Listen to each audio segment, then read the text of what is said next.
Bonsoir, je suis très heureuse de vous retrouver pour un nouvel épisode de Zone Interdite. Comme vous le savez tous, la situation en Europe est très complexe en ce moment. Certains pays comme l'Allemagne et l'Espagne sont en énorme difficulté. Nous allons après retrouver Carlos Diego et Monsieur Meyer qui vont vous expliquer ça plus en détail. Pour le moment, nous allons parler de la sortie du livre L'euro, comment la monnaie unique menace l'Europe de Joseph Stiglitz. En effet, dans ce livre, ce théoricien met en avant le fait qu'il faudrait créer une division entre les pays du Nord et les pays du Sud. Pourquoi ? Car l'euro est vu comme trop fort pour certains pays, comme les pays du Sud, et trop faible pour d'autres pays, comme les pays du Nord. En effet, il préconise une certaine sortie de l'Allemagne de l'Union européenne, car l'Allemagne a une politique d'austérité qui contraint les autres pays à avoir la monnaie trop forte. Si l'Allemagne sortait de l'Europe, cela créerait une dévaluation de la monnaie et ainsi pourrait permettre aux pays du Sud d'être plus compétitifs et d'augmenter leurs exportations. Bonjour et bienvenue dans Zone Interdite. Aujourd'hui, nous allons retrouver Friedrich Meyer, directeur d'un garage à Berlin d'une célèbre marque automobile. Bonjour Friedrich. Oui, bonjour monsieur. Je suis le directeur de cette concession à Berlin de BMW. On a beaucoup de difficultés en ce moment. Bon, on a remonté la pente. Aujourd'hui, l'économie allemande repart à la hausse. Nos exportations marchent mieux que jamais. Mais il faut savoir qu'en Europe, le phénomène est différent un petit peu partout. On distingue vraiment deux types de pays. Les pays à la traîne, les pays qui souffrent énormément, et les pays qui redressent, qui montrent aux autres économies comment fonctionner. Il faut savoir que nous, aujourd'hui, on atteint les critères de Maastricht. Les critères de convergence sont presque respectés totalement chez nous. On produit notamment des grosses machines, notamment les voitures Dodge Qualität. Et il faut savoir que les Allemands, on bosse. Les Allemands, on travaille énormément. On mise énormément sur l'éducation, sur la recherche et sur les jeunes en général. Okay, donc il faut savoir que nous, on va mieux et on aimerait bien que l'Europe reparte et ne pas payer pour les autres surtout. Merci à vous. Comme vous l'aurez compris, ce garage est à l'image d'une Allemagne qui va mieux, mais qui en a marre de payer pour les autres. Alors qu'aujourd'hui, un Espagnol sur deux est au chômage, nous nous rendons dans la banlieue sud de Madrid, dans un magasin hard discount, aux côtés d'un client. Bonjour monsieur. Bonjour monsieur, regardez ça. Regardez ce prix, 69,90 €. Comment vous voulez que j'offre un cadeau à mes enfants? C'est pas possible ça. Les fins de mois difficiles, je fais comment moi les fins de mois difficiles? Ça fait 2 ans monsieur, 2 ans que j'ai plus de boulot. J'ai vendu ma voiture en plus. Je fais 2 km pour venir au magasin pour mes enfants.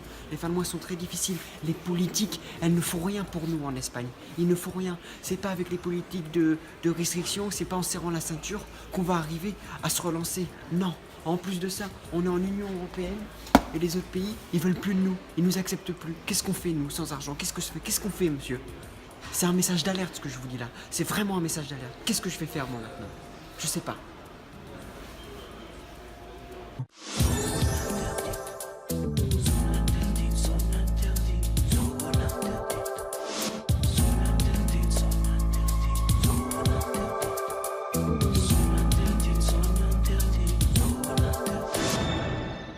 Bonsoir et bienvenue dans Zone Interdite.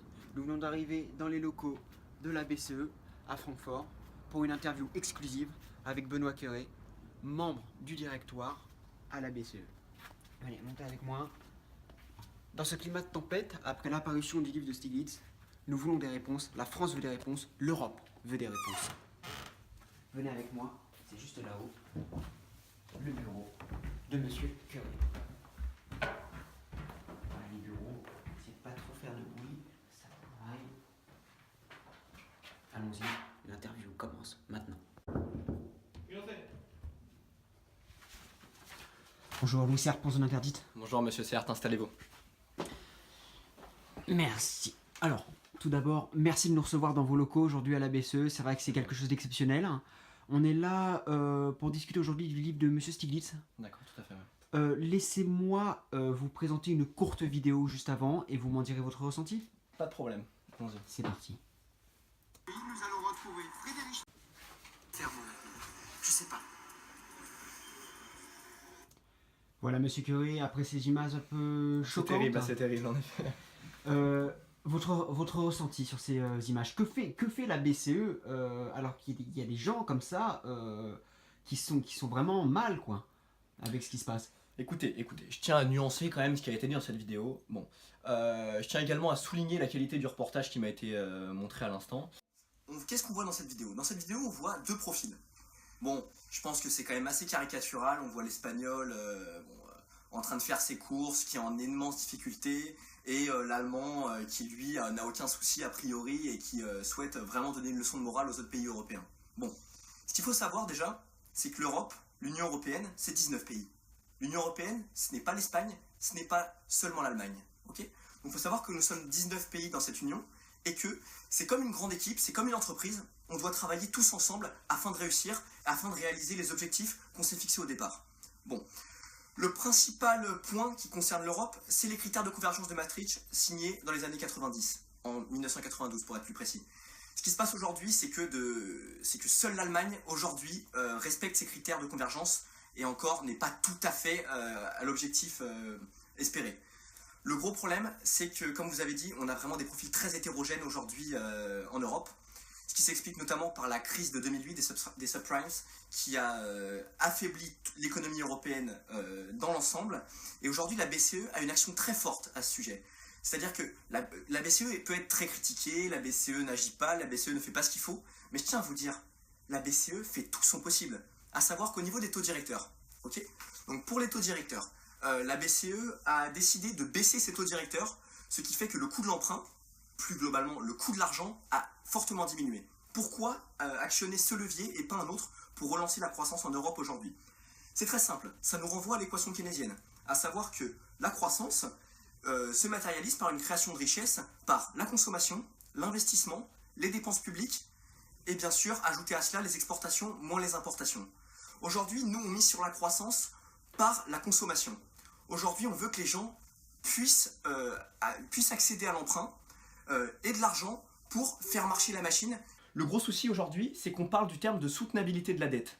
Le problème, c'est que tous les pays du Sud sont extrêmement endettés, et moi je tiens vraiment à pointer du doigt une mauvaise gestion des fonds qui ont été accordés à ce moment-là.